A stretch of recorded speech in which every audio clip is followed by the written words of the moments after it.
Hi dear students, welcome to our video lecturing.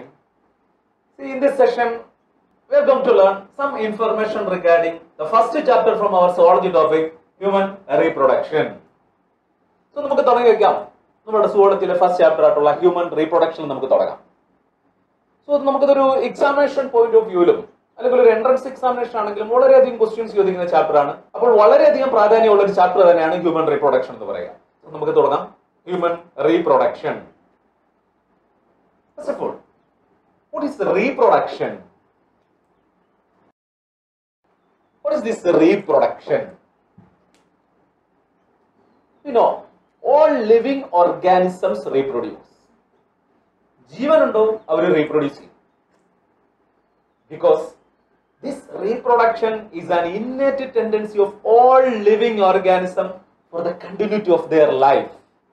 ആ ജീവികളുടെ അവരുടെ കണ്ടിന്യൂറ്റിക്ക് വേണ്ടി, അവരുടെ തലമുറകളുടെ നിലനിൽപ്പിനും കണ്ടിന്യൂറ്റിക്കും വേണ്ടി അവർ ആ പ്രോസസ് നടന്നുകൊണ്ടേയിരിക്കും. For the continuity of life, that is reproduction. നമ്മളിപ്പോൾ ചുറ്റുപാട് നോക്കിയാൽ നമ്മുടെ സറൗണ്ടിങ്സിൽ ഒരുപാട് അനിമൽസിനെ കാണാൻ പറ്റും, ഒരുപാട് പ്ലാന്റ്സിനെ കാണാൻ പറ്റും, ഒരുപാട് മൈക്രോബ്സ്, ഒരുപാട് തരത്തിലുള്ള ജീവജാലങ്ങൾ നമുക്ക് ചുറ്റുമുണ്ട്. ഇതെല്ലാം കൂടെ ആകുമ്പോഴാണ് നമ്മൾ ബയോഡൈവേഴ്സിറ്റി എന്ന് പറയുക. സോ അതിൽ നമ്മൾ നമ്മുടെ ഒരു എക്കോസിസ്റ്റം എടുക്കുമ്പോൾ ഈ എക്കോസിസ്റ്റത്തിൽ എല്ലാ ജീവികൾക്കും വളരെയധികം പ്രാധാന്യമുണ്ട്.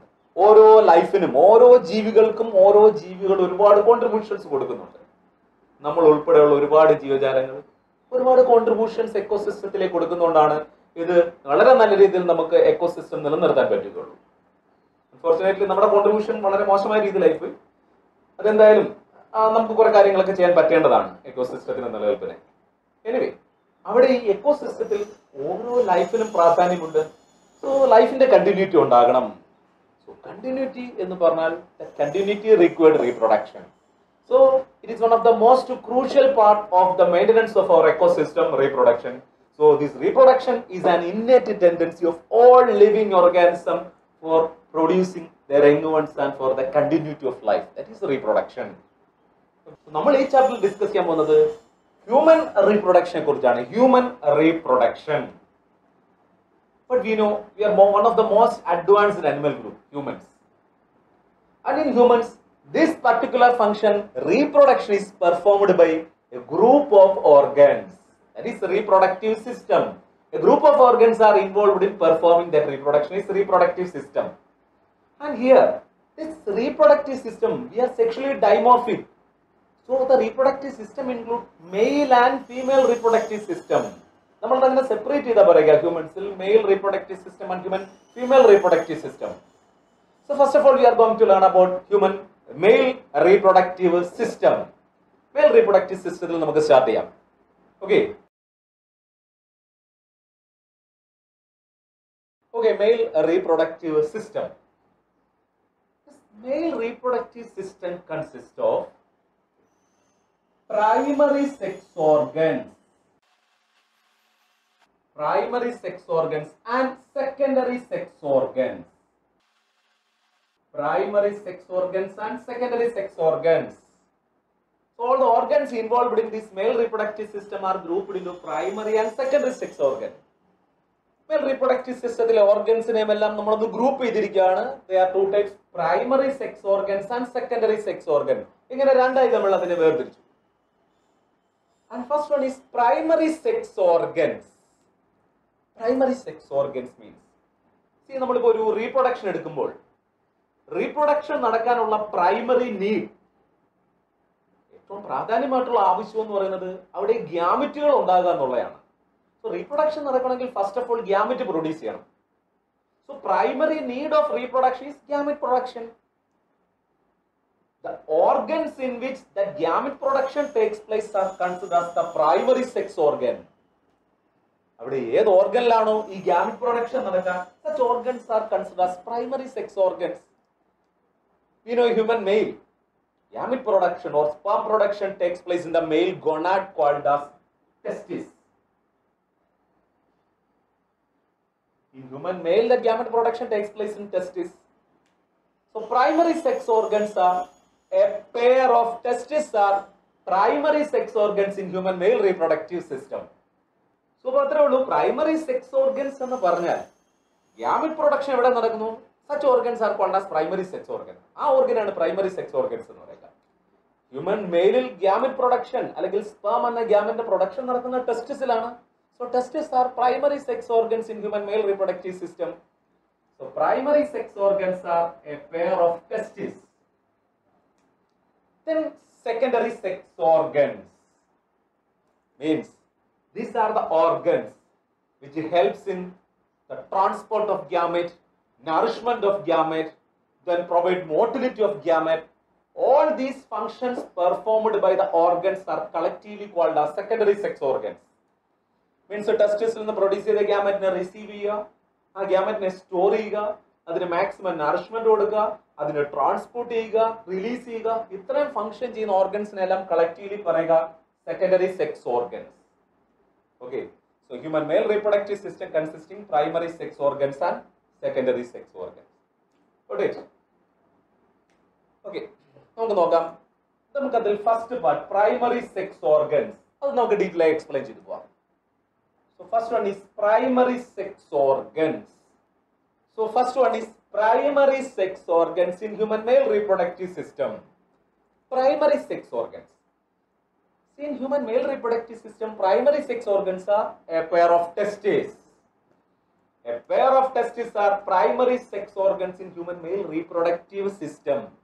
Okay, നമുക്കത് എക്സ്പ്ലെയിൻ ചെയ്യാം. എന്താണ് ഈ പ്രൈമറി സെക്സ് ഓർഗൻ ടെസ്റ്റിസിന്റെ ഫംഗ്ഷൻ നമ്മൾ ഡിസ്കസ് ചെയ്യാൻ പോവാണ്.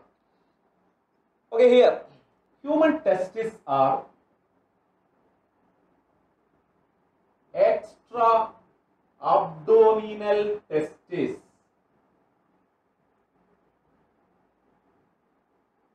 Human testes are extra abdominal. Extra means outside. വെളിയിൽ എന്നാണ് meaning, outside. Extra abdominal means outside the abdominal cavity. So human testisന്റെ ലൊക്കേഷൻ abdominal cavityക്ക് വെളിയിലാണ്. So human testes are extra abdominal testes.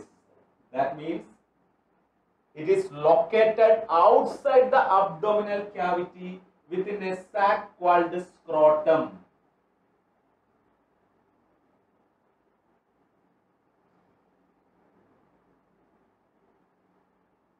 So it is located outside the abdominal cavity within a sac called the scrotum. So human testes are extra abdominal. See here, human testes are extra abdominal, but during the embryonic life, that means during the formation of testes, these testes were formed in abdominal cavity. അപ്പോൾ ഈ ടെസ്റ്റിസ് എന്ന structure ലൈഫിൽ first form ചെയ്തത് abdominal ക്യാവിറ്റിയിലായിരുന്നു. Abdominal ക്യാവിറ്റിയിൽ form ചെയ്ത ഓർഗനാണ് ടെസ്റ്റിസ്. ഇതായത് abdominal cavity ആണെങ്കിൽ abdominal cavity റീജിയനിലാണ് first ടെസ്റ്റിസ് form ചെയ്തിരുന്നത് embryonic ലൈഫിൽ. But during the 7th month of fetal life, 7th month of fetal life. Fetal life means, we know, in our embryonic life, നമ്മളിപ്പോൾ യൂട്രസിലായിരിക്കുന്ന ടൈമിൽ first 2 months embryonic life, then 2 to 9 months വരെയുള്ള period ആണ് fetal life എന്ന് പറയുക. So fetal life എന്ന് പറയുന്നത് യൂട്രസിലായിരിക്കുന്ന ടൈമിൽ തന്നെ. During the 7th month of that fetal life, these formed testes descend into scrotum.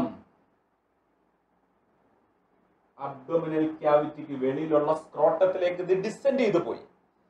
So this formed testes descend into scrotum during the 7th month of embryonic life. So human testes are actually formed in abdominal cavity, but during the 7th month of fetal life, these testes were descend into the scrotum. Testis scrotumത്തിലേക്ക് descend ചെയ്തു പോയി. And these testes become extra abdominal.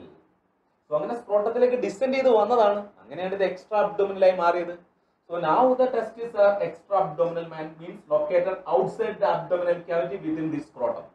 So this is the location of scrotum. See here, these testes descend into scrotum. അങ്ങനെ descend ചെയ്യണമെന്നുണ്ടെങ്കിൽ ഇതിപ്പോ ബോഡിയുടെ abdominal cavity region, abdominal ക്യാവിറ്റിയിൽ നിന്നും ഇത് സ്ക്രോട്ടത്തിലേക്ക് descend ചെയ്യുന്നുണ്ടെങ്കിൽ ഈ അബ്ഡോമിനൽ ക്യാവിറ്റിയും സ്ക്രോട്ടത്തെയും കണക്ട് ചെയ്ത് അവിടെ ഒരു പാസേജ് ഉണ്ടായിരിക്കണം. ഒരു പാസേജ് ഉണ്ടെങ്കിൽ മാത്രമല്ലേ ഈ അബ്ഡോമിനൽ ക്യാവിറ്റി നിന്നും ഈ ടെസ്റ്റിസ് സ്ക്രോട്ടത്തിലേക്ക് ഡിസെൻഡ് ചെയ്യപ്പെടും. So this testis descend into scrotum through a canal or through a passage. See, ഇവിടെ ഒരു പാസേജ് റിമെയിൻ ചെയ്യുന്നു. ആ പാസേജിലൂടെയാണ് ഡിസെൻഡ് ചെയ്യുക. This passage is called as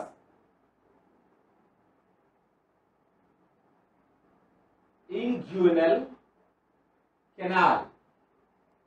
So this testis descend into scrotum through this passage is called as inguinal canal. അവിടെ അങ്ങനെ ഒരു passage ഉള്ളത് കൊണ്ടാണ് ടെസ്റ്റിസ് സ്ക്രോട്ടത്തിലേക്ക് ഡിസെൻഡ് ചെയ്തു പോയത്. Okay. Then എന്തിനാണ് ഇങ്ങനെ ഡിസെൻഡ് ചെയ്യുക? ഹ്യൂമൻ ടെസ്റ്റിസ് അബ്ഡോമിനൽ ക്യാവിറ്റിയിൽ ഫോം ചെയ്തു. അബ്ഡോമിനൽ ക്യാവിറ്റിയിൽ തന്നെ ഇരുന്നിരുന്നാൽ മതിയായിരുന്നു. വെറുതെ ഇത് ഡിസെൻഡ് ചെയ്യേണ്ട കാര്യമുണ്ടായിരുന്നോ? അപ്പൊ വെറുതെ അല്ല ഡിസെൻഡ് ചെയ്തത്. അങ്ങനെ ഡിസെൻഡ് ചെയ്യുന്നുണ്ടെങ്കിൽ അതിനൊരു റീസൺ ഉണ്ടായിരിക്കണം. നമുക്ക് നോക്കാം എന്താണ് ആ റീസൺ എന്നുള്ളത്.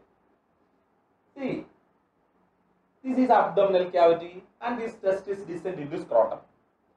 And here, the temperature of this scrotum, this is the scrotal sac, the temperature of scrotum is about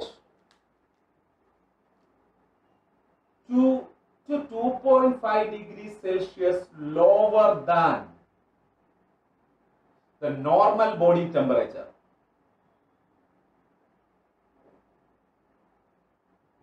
About 2 to 2.5 degrees Celsius lower than the normal body temperature. See, നമ്മുടെ normal body temperature എത്രയാണ്? 37 degrees Celsius. ആ 37 എന്ന normal body ടെമ്പറേച്ചറിൽ sperm production possible അല്ല. എപ്പോഴും sperm production നടക്കുന്നത് ഒരു കുറഞ്ഞ ടെമ്പറേച്ചറിലാണ് than our normal body temperature. നമ്മുടെ ബോഡി ടെമ്പറേച്ചറിനേക്കാൾ കുറഞ്ഞ ഒരു ടെമ്പറേച്ചറിലെ സ്പേം പ്രൊഡക്ഷൻ നടക്കും. Here is the significance of the descent of testis into scrotum. ഇവിടെയാണ് അതിന്റെ പ്രാധാന്യം വരുന്നത്. അബ്ഡോമിനൽ ക്യാവിറ്റി നിന്നും സ്ക്രോട്ടത്തേക്ക് ഡിസെൻഡ് ചെയ്യാനുള്ള reason. The temperature of the scrotum is always a lower temperature than the normal body temperature. About 2 to 2.5 degrees Celsius lower than the normal body temperature. Abdominal ക്യാവിറ്റിയിലെ ടെമ്പറേച്ചറിനേക്കാൾ abdominal ക്യാവിറ്റിയിലെ temperature 37 degree Celsius. അതിനേക്കാൾ ഒരു 2 to 2.5 degree Celsius കുറവാണ് സ്ക്രോട്ടത്തിലെ temperature. That means the temperature of scrotum is about 34.5 to 35 degrees Celsius.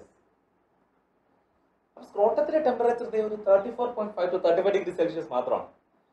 This low temperature is required for the formation of sperm or spermatogenesis. So this low temperature is required for spermatogenesis.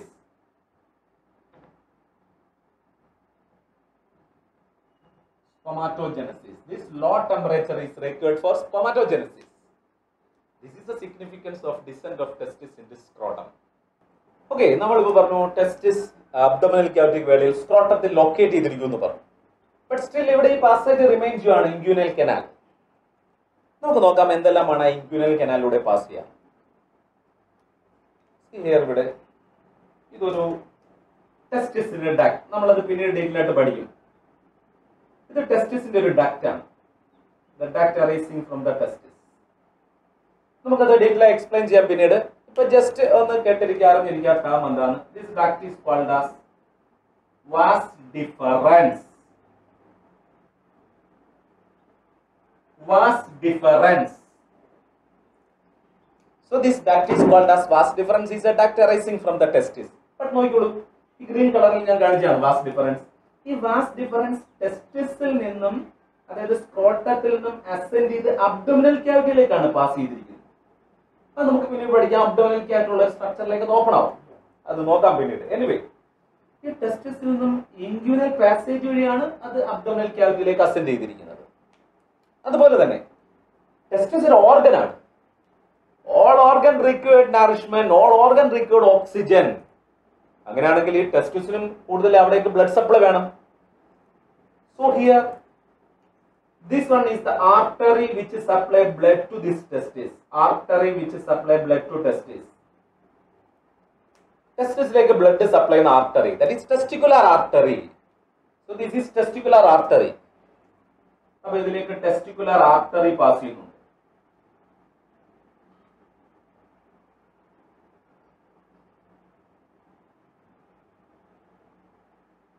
testicular artery passes through this inguinal canal. Inguinal canalലൂടെയാണ് artery descend ചെയ്ത് ടെസ്റ്റിസിലേക്ക് transport ചെയ്തിരിക്കുന്നത്. ഇനി ടെസ്റ്റിസിൽ നിന്ന് ബ്ലഡിനെ collect ചെയ്യാൻ ഇവിടെ നിന്ന് vein leave ചെയ്യുന്നുണ്ട്. സോ നമുക്ക് നോക്കാം, this is the vein which leave from the testis. The vein which leave from the testis are testicular vein. അതിലൂടെ പാസ് ചെയ്തു പോകുന്ന വെയിൻ ആണ് ടെസ്റ്റിക്കുലാർ വെയിൻ. സോ ടെസ്റ്റിക്കുലാർ വെയിനും ഈ ഇൻഗ്യുനൽ പാസേജിലൂടെ തന്നെയാണ് പാസ് ചെയ്യുന്നത്.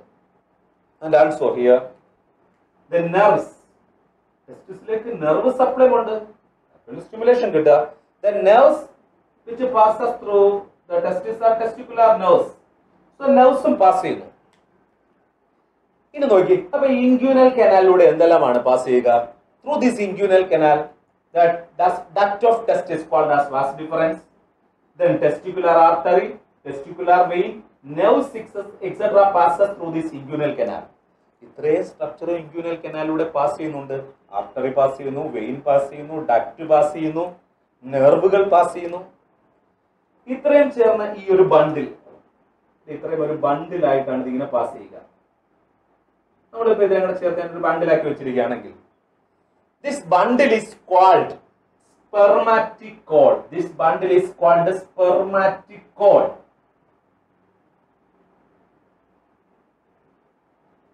അപ്പൊ അങ്ങനെ ഒരു ബണ്ടിലായി പാസ് ചെയ്യുന്നു. That bundle is called as spermatic cord. അപ്പൊ ഇത്രയായപ്പോഴാണ് നമ്മൾ ടെസ്റ്റിസിന്റെ ലൊക്കേഷൻ ആണ് പറഞ്ഞത്. Human testis are extra abdominal, located outside the abdominal cavity within the scrotum. And significance of scrotum. What is the significance of the extra abdominal location of testis? The significance എന്ന് പറയുന്നത്, ഇവിടെയുള്ള പ്രാധാന്യം എന്ന് പറയുന്നത്, scrotum always maintains a low temperature required for spermatogenesis. ഇവിടെ എപ്പോഴും നമ്മുടെ body ടെമ്പറേച്ചറിനേക്കാൾ ഒരു കുറഞ്ഞ ടെമ്പറേച്ചർ ആണ്. ആ ഒരു കുറഞ്ഞ ടെമ്പറേച്ചറിൽ മാത്രമേ സ്പേം പ്രൊഡക്ഷൻ നടക്കൂ. ഓക്കെ. എന്നാൽ ചില ആളുകളിൽ ഈ ടെസ്റ്റിസ് അബ്ഡോമിനൽ ക്യാവിറ്റിയിൽ നിന്നും സ്ക്രോട്ടത്തിലേക്ക് ഡിസെൻഡ് ചെയ്യാൻ പറ്റിയെന്ന് വരില്ല. അതിന് ഫെയിലിയർ ഉണ്ടാവും. That may be due to deficiency of androgen. ഒന്നുകിൽ ആൻഡ്രോജൻ ഡെഫിഷ്യൻസി ആകാം, അതല്ലെങ്കിൽ ഇവിടെ ഉണ്ടാകുന്ന ചില ലിഗമെന്റിന് ഉണ്ടാകുന്ന തകരാറുകൾക്കുണ്ടാകാം. എനിവേ, അങ്ങനെ ഒരു ഫെയിലിയർ ഉണ്ടായാൽ, അതായത് ഇവിടെ അബ്ഡോമിനൽ ക്യാവിറ്റിയിൽ ഉണ്ടായ ടെസ്റ്റിസ് സ്ക്രോട്ടത്തിലേക്ക് ഡിസെൻഡ് ചെയ്യുന്നില്ലെങ്കിൽ അയാൾ ഒരിക്കലും സ്പേം പ്രൊഡക്ഷൻ നടക്കില്ല. Because abdominal temperature sperm production possible അല്ല. ദാറ്റ് ഫെയിലിയർ, അങ്ങനെ ഒരു ഫെയിലിയർ ഉണ്ടായാൽ, that failure to descend testis into scrotum, ഈ അബ്ഡോമിനൽ ക്യാവിറ്റിയിൽ നിന്നും സ്ക്രോട്ടത്തിലേക്ക് ടെസ്റ്റിസ് ഡിസെൻഡ് ചെയ്യുന്നതിന് ഫെയിലിയർ ഉണ്ടായാൽ, that failure is called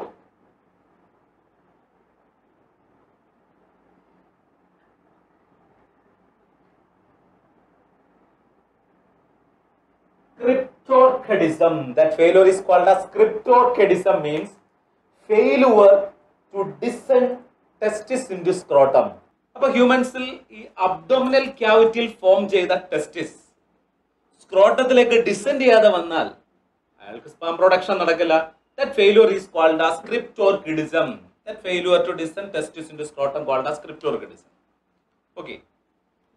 ഇനി നമ്മളിപ്പോൾ എടുത്തു കഴിഞ്ഞാൽ almost all mammals have these type of extra abdominal testis. Almost മാമൽസിലും ഇങ്ങനെ തന്നെയാണ്. ടെസ്റ്റിസ് അബ്ഡോമിനൽ ക്യാവിറ്റിക്ക് വെളിയിലുള്ള സ്ക്രോട്ടത്തിലാണ് ലൊക്കേഷൻ. എന്നാൽ എക്സെപ്ഷൻസ് ഉണ്ട്. In some mammals like elephant, rat, delphinus means dolphin, Balinoptera means blue whale, then Prototheria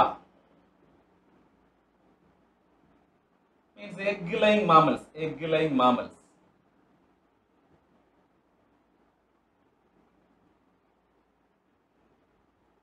ഇങ്ങനെയുള്ള ചില മാമൽസിൽ മാത്രമല്ല, ഇങ്ങനെയുള്ള കുറച്ച് ആനിമൽസിൽ ടെസ്റ്റിസിന്റെ ലൊക്കേഷൻ എന്ന് പറയുന്നത് അബ്ഡോമിനൽ ക്യാവിറ്റിക്ക് വെളിയിലല്ല. These mammals have intra abdominal testis. ടെസ്റ്റിസിന്റെ ലൊക്കേഷൻ അബ്ഡോമിനൽ ക്യാവിറ്റിക്ക് ഉള്ളിൽ തന്നെ ആയിരിക്കും. ഓക്കെ. സോ നമ്മൾ പഠിച്ചു കഴിഞ്ഞത് ഫസ്റ്റ് ടെസ്റ്റിസ് എന്ന പ്രൈമറി സെക്സ് ഓർഗൻ, ആ പ്രൈമറി സെക്സ് ഓർഗന്റെ ലൊക്കേഷനെ കുറിച്ച് മാത്രമേ നമ്മൾ പഠിച്ചിട്ടുള്ളൂ. Human testis are extra abdominal. Okay.